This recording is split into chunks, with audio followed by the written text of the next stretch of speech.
Rotary cutters are one of the best tools in quilting, but also one of the most dangerous if you're not paying attention. If your ruler slips, your cuts are not straight, or you're honestly just fed up with your rotary cutter, this video is for you.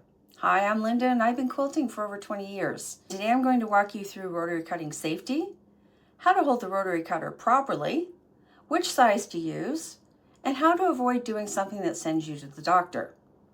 Before we dive in, if you're still trying to figure out which sewing machine to buy so you can get started quilting, I have a free guide for you. It's called Beginner Quilter Sewing Machine Buying Guide. The link is in the description. Make sure you grab a copy today. All right, let's talk about rotary cutters. Crafting rotary cutters come in the following sizes: 18 millimeter, 28 millimeter, 45 millimeter, and 60 millimeter. For quilting, we tend to use 45 millimeter and 60 millimeter rotary cutters. Most beginners start out with a 45 millimeter cutter, and that's a great cutter to begin with. If you'll be cutting a lot of fabric or cutting for long sessions, a 60 millimeter cutter is a better option because the larger blade glides through the fabric more smoothly. Personally, I recommend Olfa cutters for beginners. They're affordable, reliable, and last a long time. I'm still using the first one I bought in 2003. That tells you something. Please pay attention while cutting. This sounds obvious, but it needs to be said. When you are cutting fabric, please focus only on what you are doing.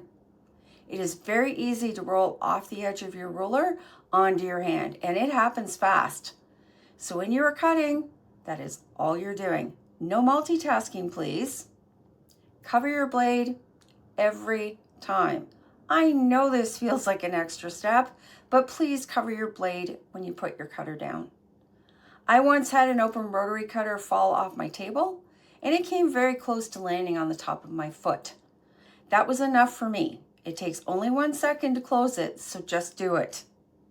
Now, if you have ever watched shows like Project Runway or the Great British Sewing Bee, you have probably seen people holding rotary cutters in some very creative ways. My personal favorite is the fist grip, holding it upright. When the cutter is upright, you have far less control and a much higher chance of slipping. Please do not do this.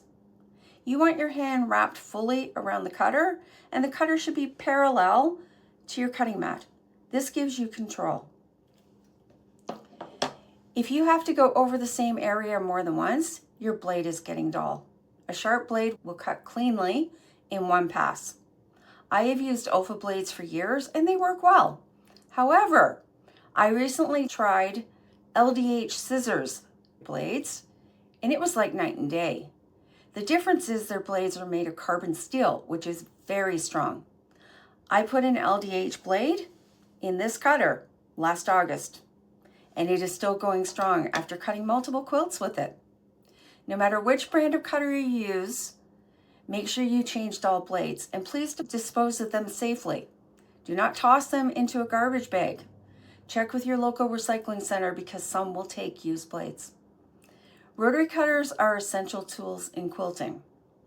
Yes, you could use scissors instead, but your cuts will not be as accurate and it will take much longer because you have to mark everything before you even get to cut. And don't forget to grab your free Beginner Quilter Sewing Machine Buyer Guide in the description below. Thank you for watching. I'll see you soon. Bye now.